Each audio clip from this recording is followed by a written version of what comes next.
to Co-Opinions. My name is Josh, and today I have Brent with me. Yep. So today we're going to talk about gaming peripherals, and also our general opinions on stealth games. Now that might be a bit of a broad topic, but we've played a handful and talked about a handful of stealth games recently, and I think I'd like to delve a little deeper into what we personally think makes them good and bad. But before we get into that, Brent, what little things have you been playing lately? I wrapped up Assassin's Creed Origins. Okay, and what'd you think? I enjoyed it. Like I've talked about with other people, it really feels like it's gone back to it's definitely one of the best ones in a while, even though I did really like Syndicate. And I think I said that last time, but story-wise, especially from the villain perspective, it felt like we went back to the first one. This definitely feels like the original Assassin's Creed in that it's setting up more games. Is that good or bad?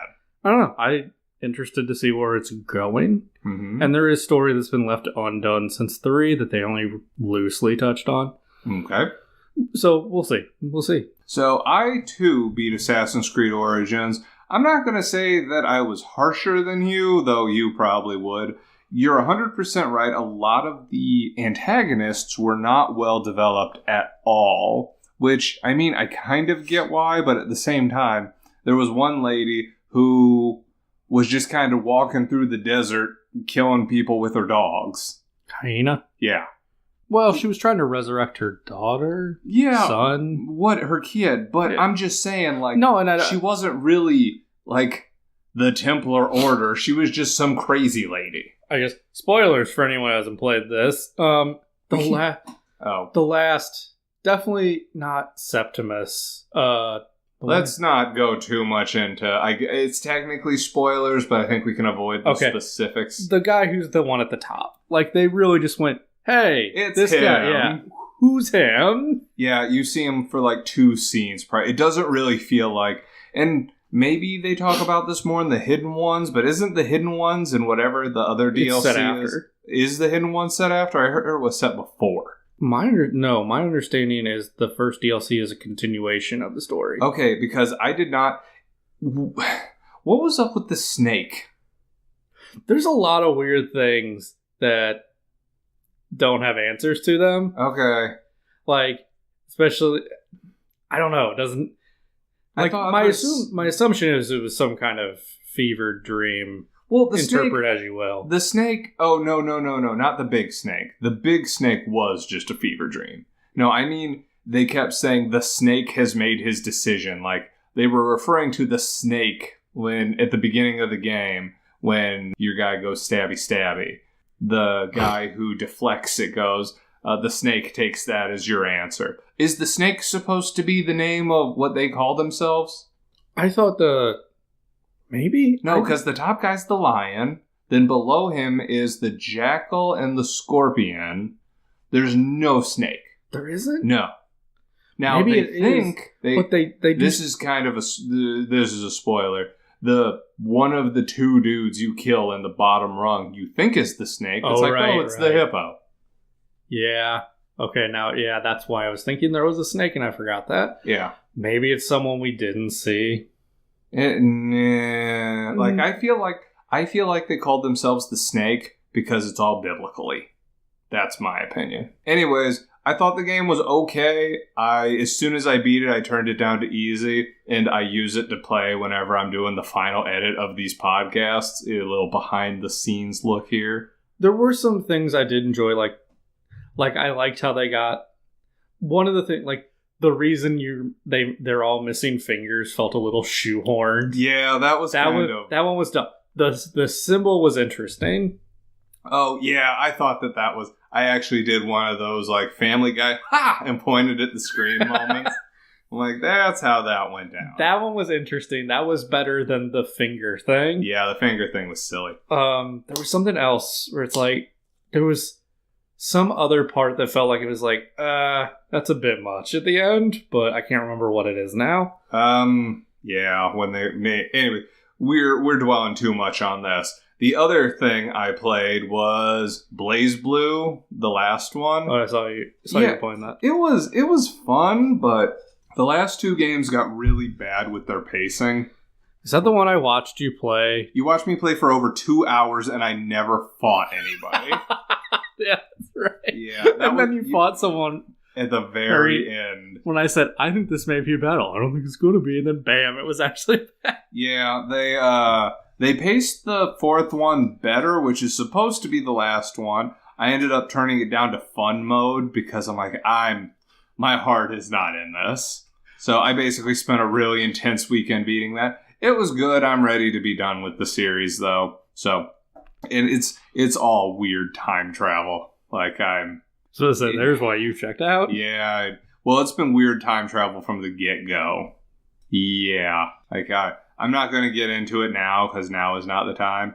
I have also started on Fallout 4, I was about to say which that. It turns out I am just doing it all wrong. I contacted one of our friends who beat it. I'm like, should I be here right now? He goes, you're about level 15, right? No, I'm level 7. He goes, no, you should not be there. So after I'm going to sink a ton of time into it this weekend, and we are about halfway through Little Nightmares, which is just a delight.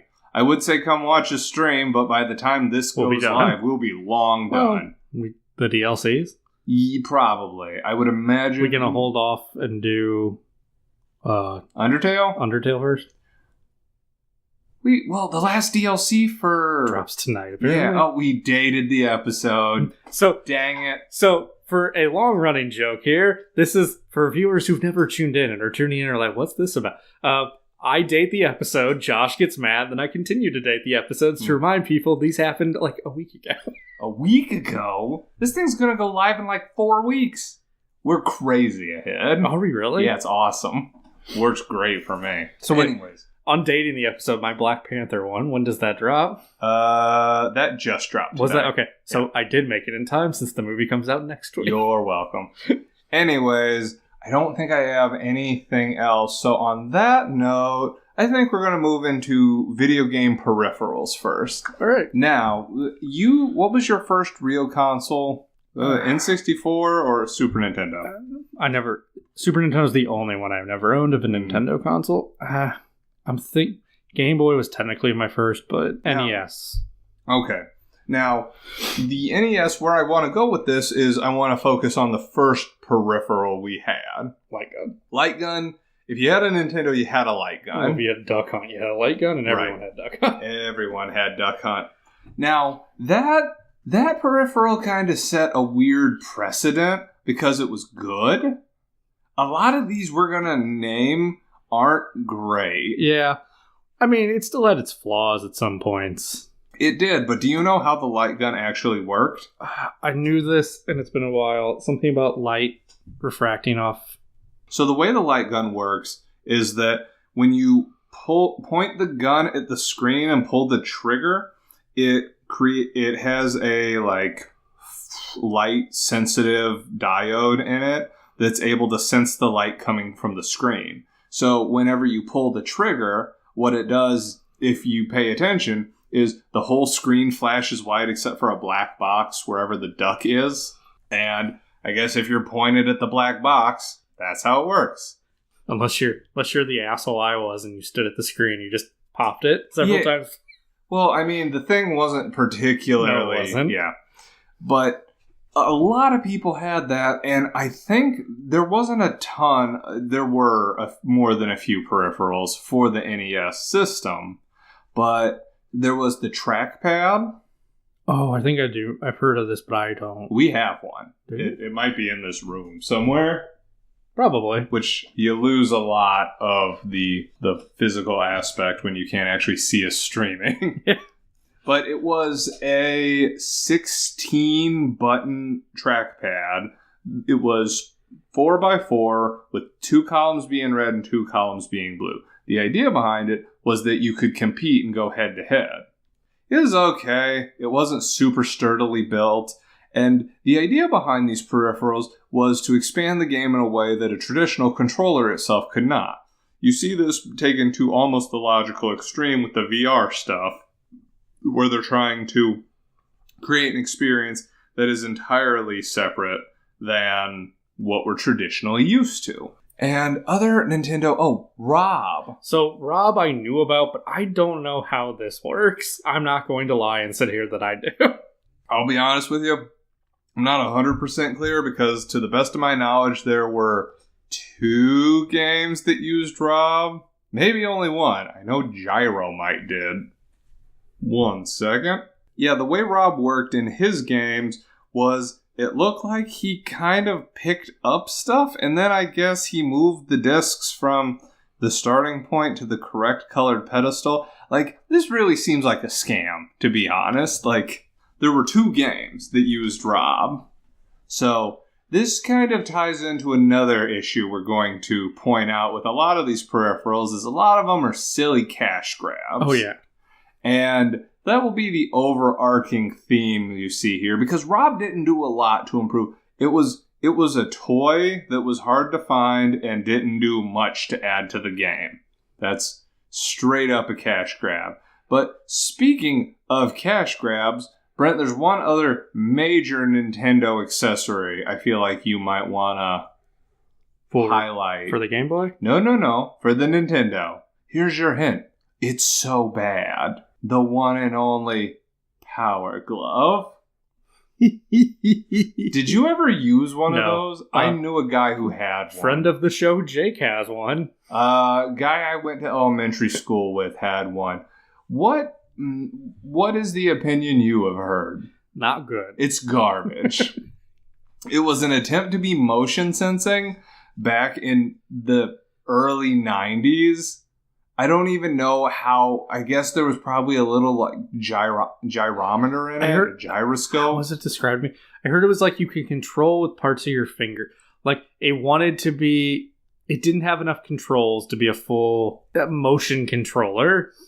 Yeah, the only thing, God, even looking at a picture of it, the first line is, "I love the Power Glove. It's so bad." Oh God, yeah, late 80s. Christ, this thing was terrible. Well, it's deliciously 80s.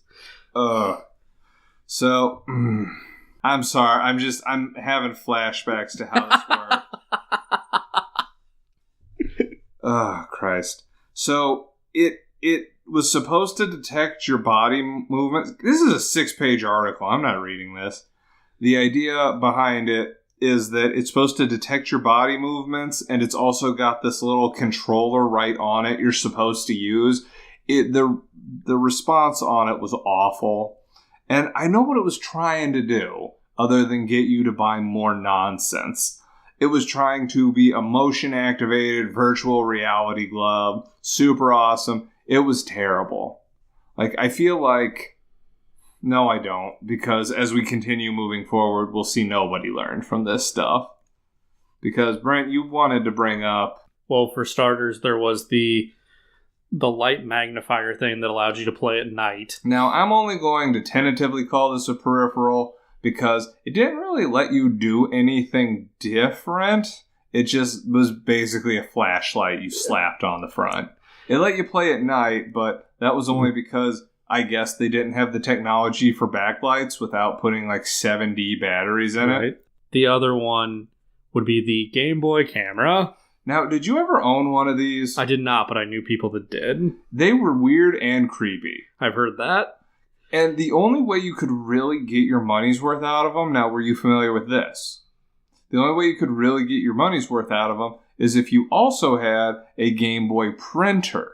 Oh, yes, I did know that. Yeah, I forgot there was a printer, but I know it now that you say it. Yeah, it was weird because the Game Boy camera, for the most part, I don't believe they actually had games that could be associated with it. It was just like the proto-selfie. That's really all it seemed like to me. You could take a picture of yourself. You could maybe put some kind of a quote-unquote border on it. We would call them filters nowadays. And that was... pretty much it. But there wasn't... I'm sure there was more to the Game Boy. I'm positive there was more to the Game Boy. Depending on how you want to look at it, there were so many extra things you could tack onto it. But it didn't really do much to enhance the gameplay experience. Or attempt to enhance the gameplay experience. But the next ones we saw were the Super Nintendo and the Genesis. Now, the Super Nintendo had the logical follow-up to the light gun... And are you familiar with this, Brent? Yeah, the Super Scope. The Super Scope. Now, this thing was actually kind of awesome. It wasn't used for a lot of games because much like a lot of peripherals nowadays, it's kind of difficult to see the use of a specialized controller in systems that aren't explicitly for the specialized controller. But I mean, it was a shoulder-mounted cannon with a scope on it. That was pretty sweet. But really, what could you have done to use that in games that weren't just first-person shooters? Right. Apparently there was an SNES mouse. How'd you not know that? It was used for Mario Paint. Oh, yeah. Yeah, okay. I owned that. Do you really? I Somewhere. guess I've never seen it. Maybe. But, yeah, the mouse was pretty common because of Mario Paint. The Miracle Piano. Miracle Piano? What's that? It's a piano. I mean, I got that. I don't know what game it's used for. That's what I'm trying to figure out. Okay. But while you're trying to figure that out, the Super Nintendo didn't appear to have quite as much as, say, the Sega did. Which... And I don't even know that Sega had that much. They just had some terrible ones. Well, it seems to list both of them as having the batter up stick. What? Is that what? What is the batter up stick? The batter up controller, I believe it's a bat. I kind of gathered that. Is it an attempt to, for sports games? Yeah, I think so, for baseball games. I'm guessing it didn't work well because in most of these earlier peripheral ones didn't work particularly well. And again, going back to an attempt to try and expand the games, this was a noble endeavor. But then you had Genesis's activator ring, which man, I loved finding that thing. Oh god, I still remember the print ad for it. It is an octagon that you put on the floor, and the big, I guess, sell for it was it let you play fighting games like you were actually fighting. That's how it looked in the print ad. When I did some research on it, it appeared the idea was whenever you hovered over one of the 8 octagons out, one of the 8 directions out of the octagon, it was basically an input. So it was up, down, left, right, A, B, C, start. How is that supposed to work, Brent? Terribly. Yeah. Can you imagine input? Do you even know how to Hadoken? Hadoken? Yeah. I do not. Okay.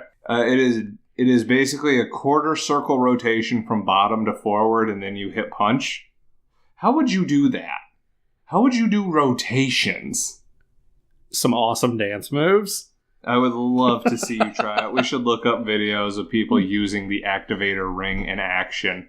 Getting their DDR on before there was DDR. Yeah, I'm just... I wanna talk about all the attempts these were making, but were they? Well, then you have things like the fighter stick. Now, the fighting stick actually, there is a use for that. Because you get a lot more fidelity when you have the fighting stick and the big, and the big buttons. Yeah. So those are great for fighting games. I tried to use them on platformers. That was dumb. It was a good attempt. You get way quicker response time with the big buttons, and you get way more specificity with the big stick. What are you giggling about? The Konami Justifier? What in the... Wow. So, because nobody will be able to see this, is it 3 different guns? Yeah, 3 different color guns. Now, is that for the point blank game? I think so. Okay. The problem is that this is terribly set up. It's not giving me what games these are for, just what systems they're on. Got it. Yeah, I guess Konami had some peripherals for so these peripherals were for which system? That listed Sega Genesis, Sega CD. Okay, so it didn't go up through Dreamcast. Oh, PlayStation. Huh. Alright. I feel like a lot of these dropped off after the Genesis and the Super Nintendo. I don't feel like the PlayStation... Did the PlayStation have many peripherals? I don't feel like it had a ton. So, at least when I looked up, and this one's for almost every system, all of them at some point have a fishing hook one. The N64 did, the PlayStation. That makes sense. But a lot of people like fishing. Yeah, but there's one for almost every system out there that I can find. I don't know, like I looked up N64 too, trying to figure out if there were some. Yeah, but that included things like Rumble Pack. I wouldn't consider that a peripheral. Hang on, I'm looking up some N64 ones. There were some, yeah. Most of them are the expansion packs. The Wide Boy 64? I have no idea. I think that was So this is where it started to get kind of fuzzy, was third-party people really started edging in, not just on the peripherals, because those had been a thing for a while, but they started to make unlicensed knockoffs of the systems. So like the Wide Boy 64, that was a portable N64. So... what is this? Like, I'm trying to find the name for it. Let me see. That looks like a weird glove. That looks like something you'd put your hand through. Yeah, right? Yeah, it looks like some weird VR thing, but for the N64. Yeah, a lot of them are like Rumble Packs, just knockoff controllers. For the N64, we all had one of those. And that's where we decided not to include third-party controllers as peripherals, because a lot of them had like the turbo button or the slow button. Do you know how they did the slow in a lot of the old controllers? I had one. They would just pause and unpause really fast. Huh. It was terrible. It was awful. So yeah, the N64 and PlayStation didn't have a terrible amount, and the Dreamcast had a few, but I know it was like there was a microphone so you could talk to Seaman. Yeah, I think the PlayStation had a microphone for a singing game too. Yeah, but I mean, even singing games now, like they can't pick up on the direct octave you're singing in. So if it's a really high-pitched song, you can scale it down an octave and it still works. Oh, there was a steering wheel and pedals for the PlayStation. And for some racing games. That would make sense. Then you get into the next generation with your PS2 and your Xbox and your GameCube, and you start to see some really strange peripherals. We got GameCube, you got the Donkey Kong drums. You got the Donkey Konga drums. See, I have no idea. What is the game that's for? It is for DK Jungle Beat? DK Jungle Beat, I think. It's a weird rhythm game. I personally never owned it, but I played it. You could either press the left or the right. You could hit them at the same time. You could clap, or you could like try to roll the beat. It was okay. It wasn't great. To their credit, they tried to make a weird platforming game with that controller later. Weird. Mm-hmm. I'm going to think it didn't do well. Didn't do great. This is the generation that introduced us to Guitar Hero. Yeah, so we saw a huge uptick in music-related peripherals at this point, which, for better or worse, how many people did you know that owned a plastic guitar, drum set, etc.? At least 3 or 4. I know I did. God knows they were played all the time. Mm-hmm. I think that might be why I have an aversion to Guitar Hero. Because it was played constantly being much. played. Yes. Yeah, I don't blame you on that one. One for GameCube, the Resident Evil 4 Saw controller. Yes, which apparently you could use for other games, but it was terrible for other games. I would have never have guessed. That was something I wanted because it looked cool. I don't think I ever would have used it. I do think they released one for the PS2 as well, though. I can't find... I'm sure there is. And one of the most significant peripherals of that generation, I feel like you want to talk about this. The DDR pads? No, not those. For Xbox.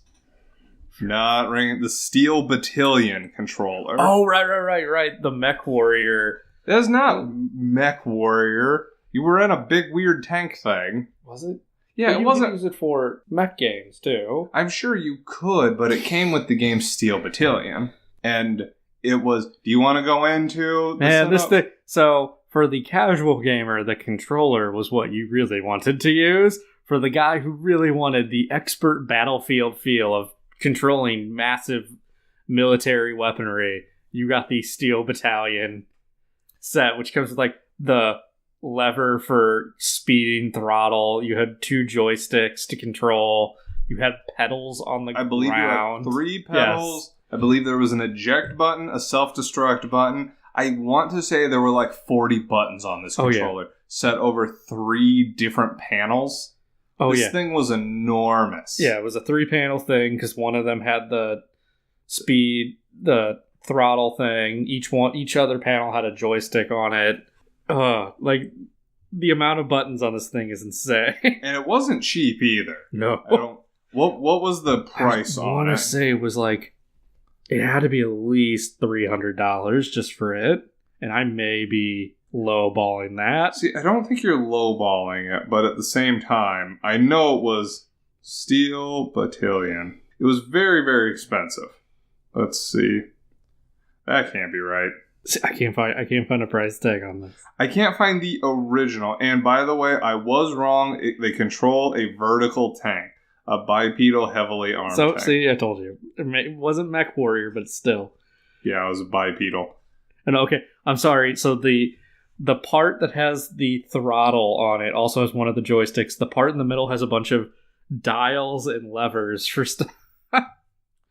I mean, you gotta give it to them that they were real. Okay, Steel Battalion's retail cost was $200. Okay, so that's not terrible. But this was a thing that I wanted on principle. I'm sure it's a lot of fun, and it makes it way more of an intricate gameplay than... Now, okay, fun might not be the right word here, because... Interesting? Interesting. I'll give you that. I want to find a video of someone... It's like playing Arma, when you play it like the real way, where some people get stuck just driving trucks in the game. Mm-hmm. Yeah, so that, it's bringing out the real-world aspect of controlling a giant mech. So it's interesting, maybe not fun. Yeah, I just... yeah, I couldn't... Does every button work? That's what I want. It has to. Doesn't it? Like, I can't... It's still the coolest, in theory, peripheral I've ever owned. Yeah, it has 40 yeah, they legit do stuff. I know this is an awkward silence here. I'm looking at these pictures and I can't understand. Oh yeah. This thing is amazing. Now, I feel like everything from here is basically a downward slide, if we're being honest. Well, you talked about the drone. Okay, so to be clear, on PS2, we only had Guitar Hero 1 and 2, which all it had was guitars. Moving into PS3, 360, and Wii, then we got into the Rock Band and Guitar Hero with and that's when you had the plastic drums and guitars and microphone. Bass. You could turn the guitar into a bass. Yeah, I mean... Yeah, I know. It's a tomato thing. Don't ever say that to a guitarist. Okay. And don't ever say that to a bassist or they might get a big we're not talking about real basses or guitars. We're talking about a plastic bass that has a little flip that you go with. No.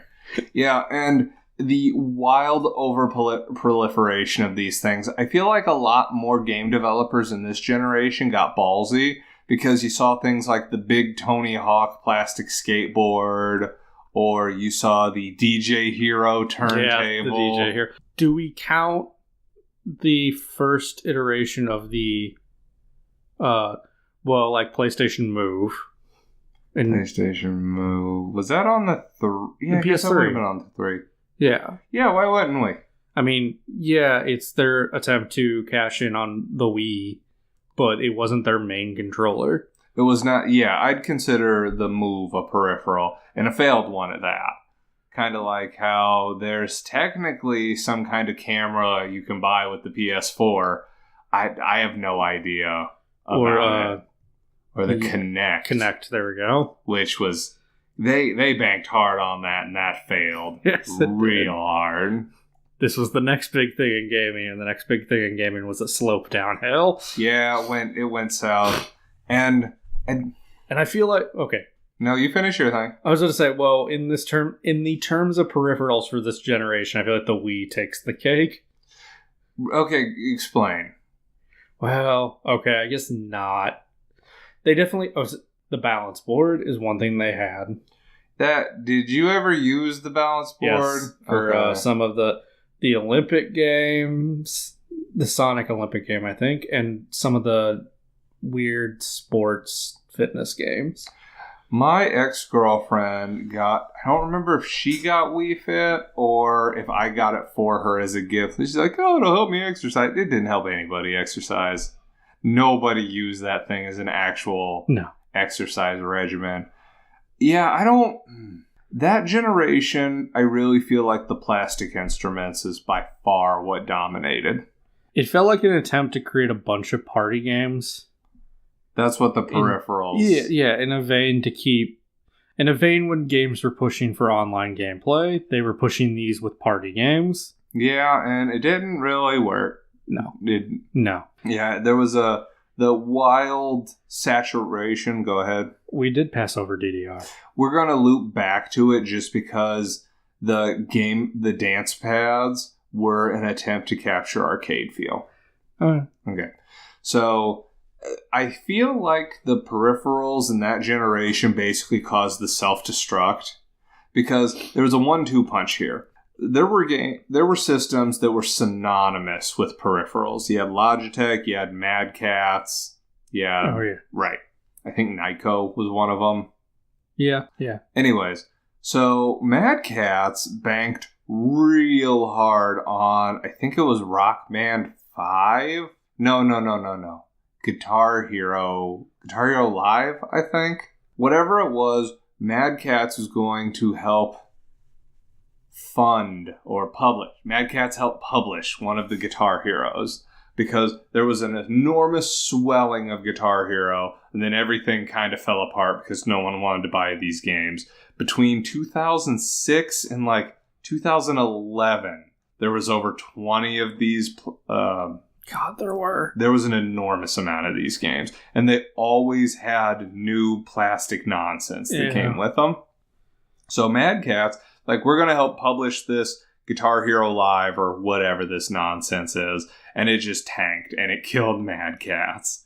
And I'm not going to say you don't see them anymore because you do. But you don't see as much kitschy peripherals. And to be fair, it's not that the game wasn't fun. Guitar Hero was fun. It just, for me, it was played way too much. Yeah. Way too much. But we might be seeing a resurgence of it with the Switch. Yeah. Because the Nintendo Labo, or as Brent says, Labo, or as friend of the show Nick Krause says, Libido, is looking to bring back peripherals with cardboard. And I'm real curious if they're ever going to get particularly gutsy and give you different kinds of Joy-Cons. For example, if they make a Pokemon Snap game, they could put little, a photography. Don't put that hope up there. I'm going to cancel this episode anyways. It's fine. Anyways, that's the magic. Canceling episodes to get games. Mm-hmm. Yeah, that's what this is going to entirely devolve into. Anyways, so it's been a weird rocky trajectory for gaming peripherals, and I really do feel like they kind of topped out with the Steel Battalion. It's just that was what we were building to, and it's only been downhill. It was funny when you pitched this, and I had just talked about that with a friend. Less than a few days prior to that exact peripheral, because we were talking about Gundam games, and he was like, I want to play a Gundam game with setup like that. I'm like, that could be interesting, maybe. Yeah, it'd be a disaster. And I also want it to be known that we do recognize that there were a lot of really silly peripherals, for example, the TV tuner on the Game Gear we did. And man, when I found that. Right. And there was the DDR dance pads, which deserve honorable mention because they did have all kinds of DDR dance pads for home use. We did play that a lot. We played that a fair bit. But those ranged from basic plastic to nice foam to you could get the big metal ones for your house. But it was really just an attempt to recapture what you were playing in the arcade. And I'm glad I spent decent money on it. Not sorry I didn't spend metal pad money on it. Oof. Yeah. How would we have transported them? Oh, we wouldn't have. We would not have. That would have only been in my parents' basement. Yeah, like the cool kids we are. Off note, there are some offshoot metal battalion, steel battalion type control systems. I'm sure there are.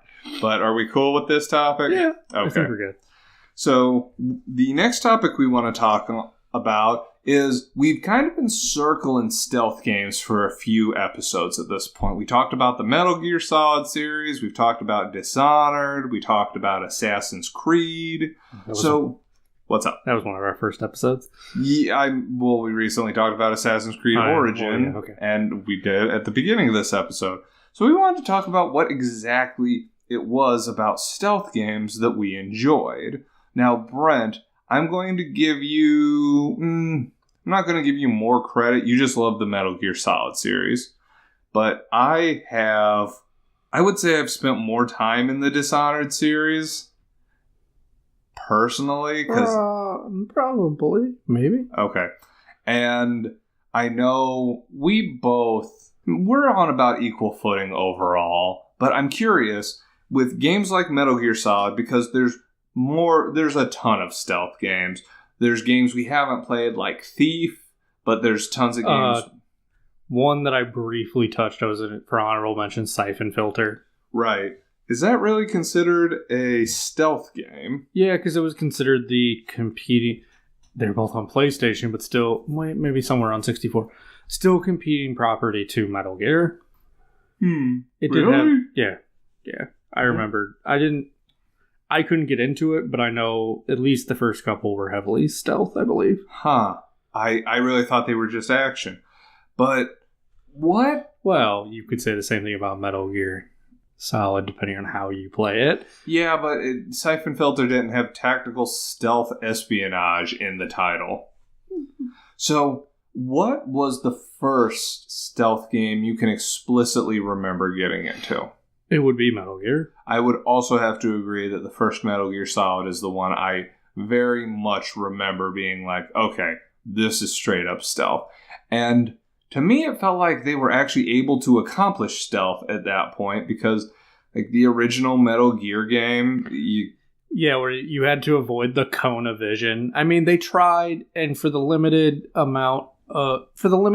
of the technology of the NES at the time, to pull off a stealth game, it was nice effort. It was a good effort, but as the technology progressed, we saw the ability to actually do stealth well. Yeah. And I'm sure somebody's going to call out that there was some kind of Super Nintendo or some kind of Sega Genesis game that did stealth. I know, for example, Chrono Trigger, there was a part where you had to sneak past guards, but it was very limited, and these forced stealth sections, I feel, should barely even get a mention, because the forced stealth in almost any game is incredibly detrimental to the game for me.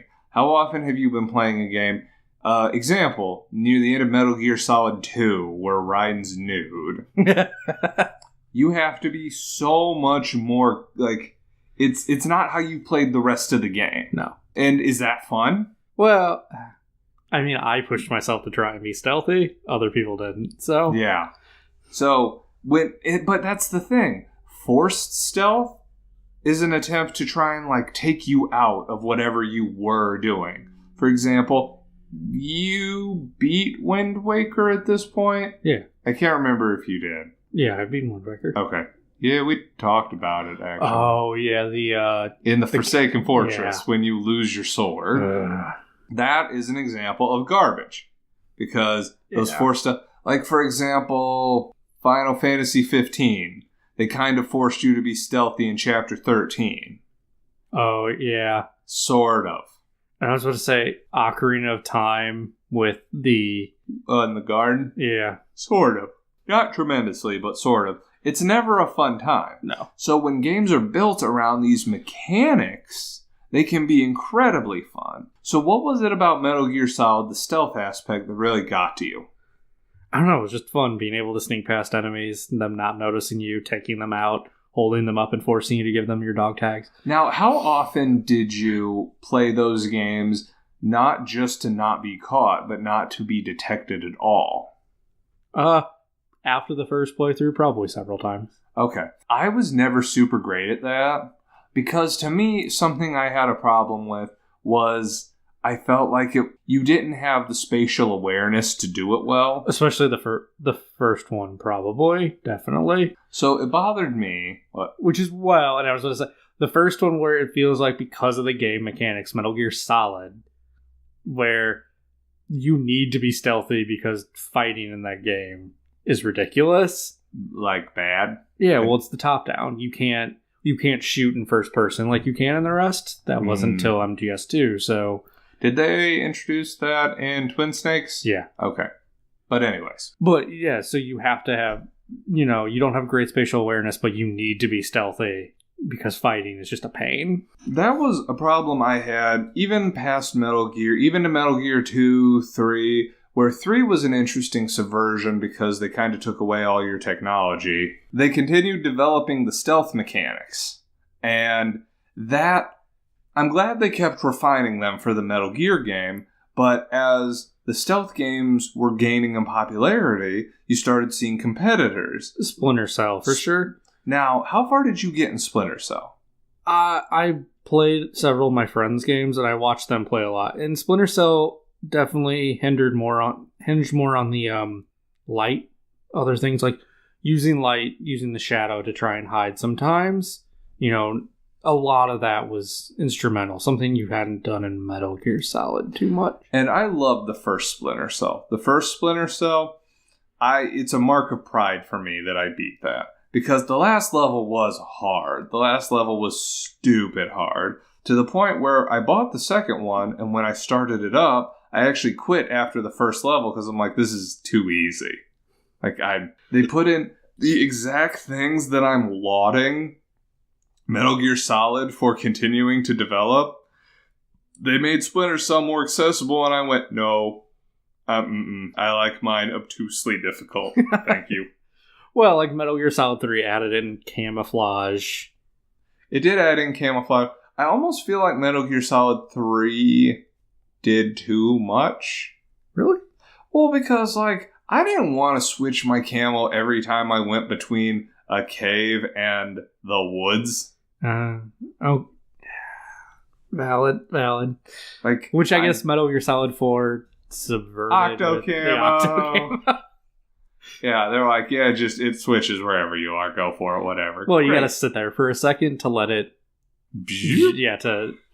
Now... as these games continued to progress, it felt like they started to get to a point where they started just kind of piling on more and more mechanics to the point where it felt like they weren't even trying in some regards. I'm going to cite Assassin's Creed in this case because it bothered me, and you go ahead and weigh in your 2 cents on this one.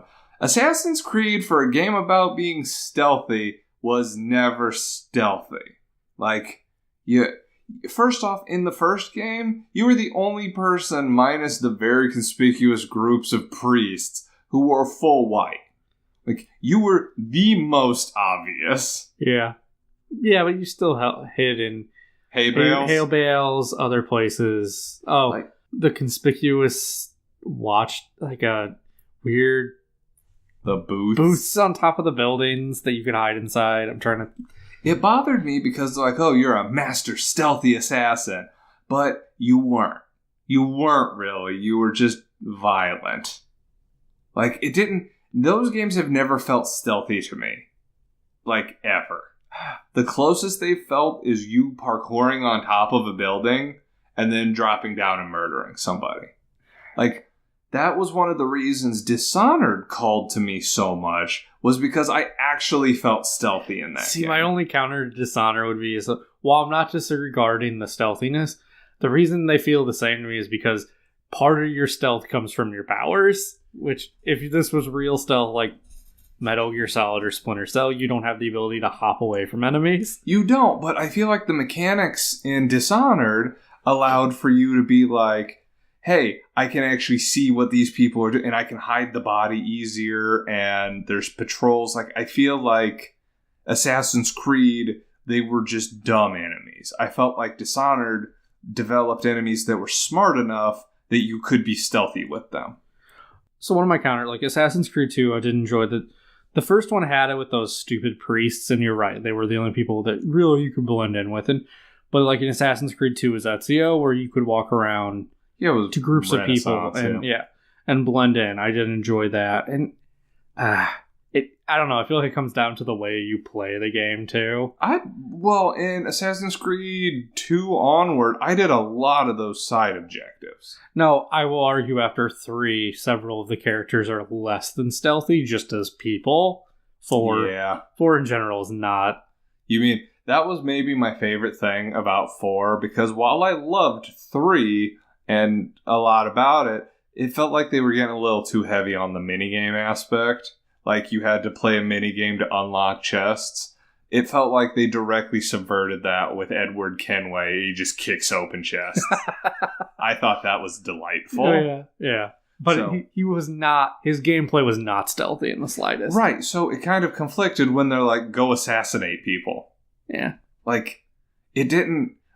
You go to Assassin's Creed Syndicate, where the guy's ideal weapon of choice is brass knuckles. But his sister plays a sword cane. Yeah, but she does play way more. She does play significantly stealthier. She plays like earlier protagonists. He plays like the newer protagonists. My one argument would be the multiplayer aspect really.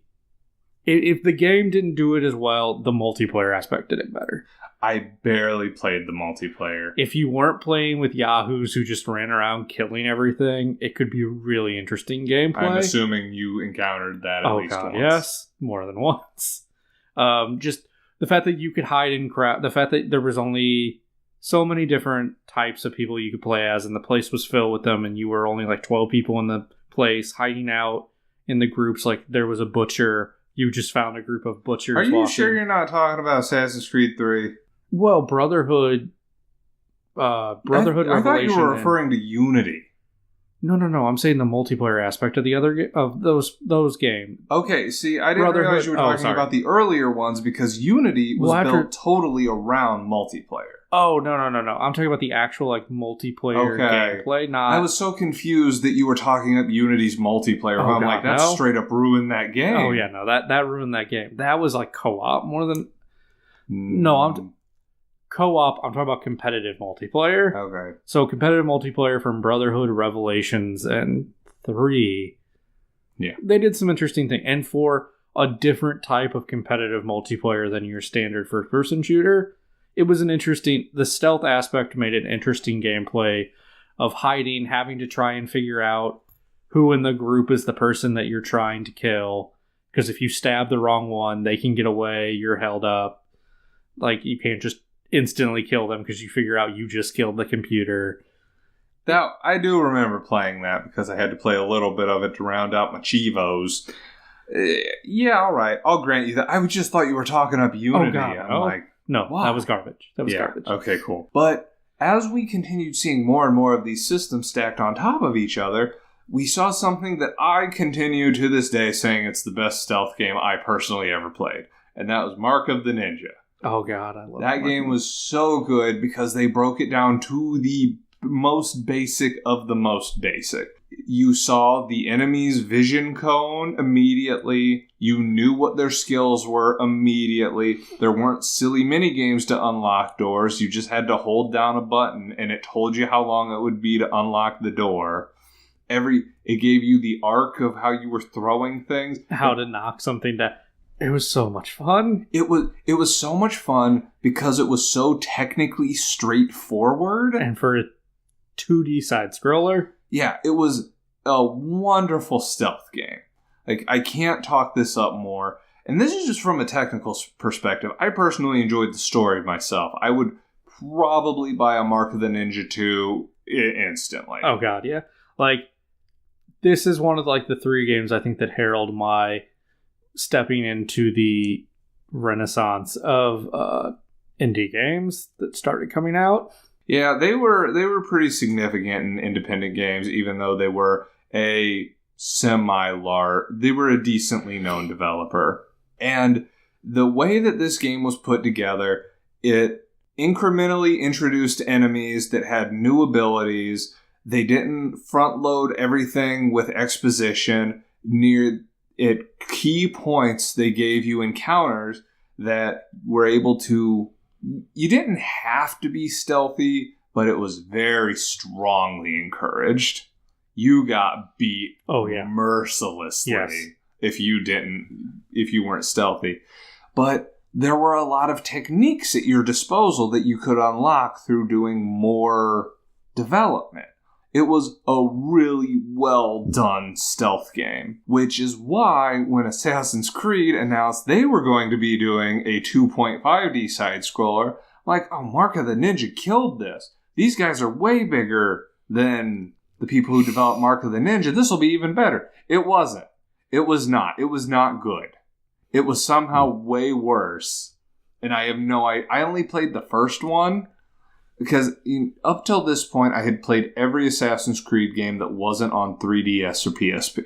With the exception of the Vita one, which I guess technically came. No, I played it on 360. Yeah. Oh, you mean, was it 360 or PS? I played it on 360. Liberation, that came out on the Vita, was released as Liberation HD on the PS3 and 360. I played it. It was mediocre. Anyways, so I played Assassin's Creed Chronicles China. Like, wow, this sucks. So it was bad enough that despite the fact that Assassin's Creed India and Assassin's Creed Russia both sound awesome, they both got mediocre reviews. I'm like, I'm not subjecting myself to this again. Which is so super unfortunate. Yeah, I'm not going to say they wasted it, and I've also heard rumors that the next Assassin's Creed game is called Assassin's Creed Dynasty. That's a very... very rumory rumor. Oh yeah, I think I did see that this week. Yeah, there was not a lot of substance. I'm really hoping they learned.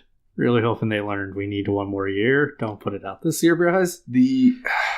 So what I've enjoyed most about these stealth games is a good stealth game has to be able to communicate the mechanics in such a way. It's like a good platformer. It's like pretty much any good game, to be honest. The ideas have to be communicated that allow you to execute in such a way that you feel you've succeeded at what they're trying to communicate, which is basically how to design a game, it sounds like to me. And the actual execution, like in Hitman, of managing to set up a execution of a target in such a way that people don't suspect it, is kind of like in Mark of the Ninja, where if you want to take a few different ways you can approach a scenario. There's two guys. You lure one guy over, you string him up in such a way, and the other guy freaks out real bad, and he gets scared, and that causes him to become real jumpy, and now he'll shoot his other friends who say anything. Or you get him right in the position to drop a chandelier or something on top of him. Or you just kill him and hide the body, or you sneak past both of them without them ever being the wiser. All of these are possible options. This is one of the reasons I like Dishonored, because of all the different options you had in your stealth approach. And the options have to be backed up by good, strong gameplay. Because just because they say you can do a thing, this was a problem that the Assassin's Creed games had ever since they introduced the optional objectives. For example, in Assassin's Creed 3, this game is rapidly approaching 8 years old, 7? 2012? 6, okay. For the assassination of Benedict Arnold, the sub-objective was perform an air assassination. To perform an air assassination, you had to climb up the American flag that was present behind him and do an air assassination off the American flag. The sub-objectives existed to railroad you into what the developers believed were cinematically important scenes. With that one, yeah, I thought you were referring like in Syndicate, where they gave you optional ways to take out the person. No, I'm talking about how I believe 4 did it as well, but I know 3 and Brotherhood. Yeah, because it was how you got full sync was doing them. Dumb. Yeah. Don't do that, No. See, I did like in Syndicate where they introduced the idea of, you can do here are 3 ways you can do it. See, I still didn't even like that because I felt like they weren't encouraging you to figure it out. Like, they're like, you have 4 different ways you can do this, whereas Dishonored's like, go wild, guys. There's like a bajillion ways to do this. The sky's the limit. But they don't tell you what they are. That's really what got under my skin about Unity and Syndicate. It was like, you have these options, or this option, or that. Well, what if I just wanted to wander around and have him fall down an elevator chute? There's nothing in here that says that. I don't know. True, but I also feel like with Dishonored, because part of figuring it out is also if you're working hard to get the kill ending. Yeah, but there's still so many creative ways to do stuff.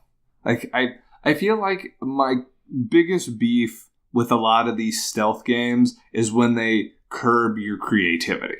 Stealth stuff should be creative by the nature of you kind of gotta think on your feet to react to situations.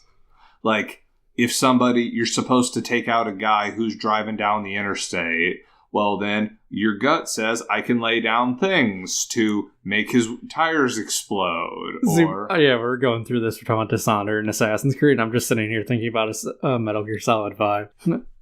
Scout out location, send in dog, identify everyone, miss someone, run in, have to gun your way out. I'm just thinking about the times where someone tries to get away in a Jeep and my solution is rocket launcher.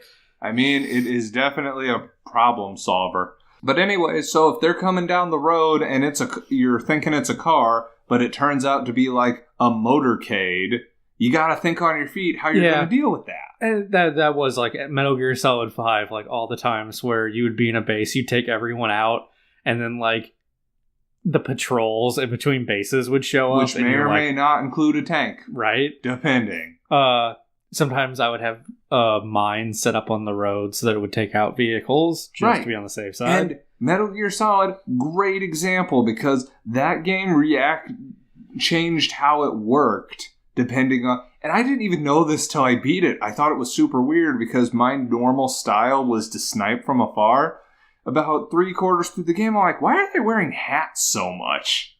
It turns out that when you keep sniping, they'll start putting on protective headgear. Huh. I guess I didn't do it enough to... Or like if you go in and you do a lot of aggressive, like hand-to-hand... That would explain why there were a lot of shotguns. And that would explain the number of locations that started having guys in full-on riot gear. Right. Me. Okay, see, that makes sense. I didn't know that. That's awesome, though, isn't it? Yeah, that is awesome. So it made you switch it up and be creative, and that's what I like to see in my stealth games. So, anyways, I got a little fired up there near the end, but I mean that's why we do it. So, anyways, Brent, do you have anything else you would like to add? I know we're ending kind of abruptly here. No, I think we're good. Okay. So. Anyways, why don't you get on and let us know what peripherals did we miss? What is something you loved or hated in your childhood or didn't understand? Love to hear it. And what do you think of stealth games? What improvements could they make? What did we totally gloss over? I myself have very strong opinions, but hey, that's why we do this. But until next time, my name is Josh, and this is Go Opinions.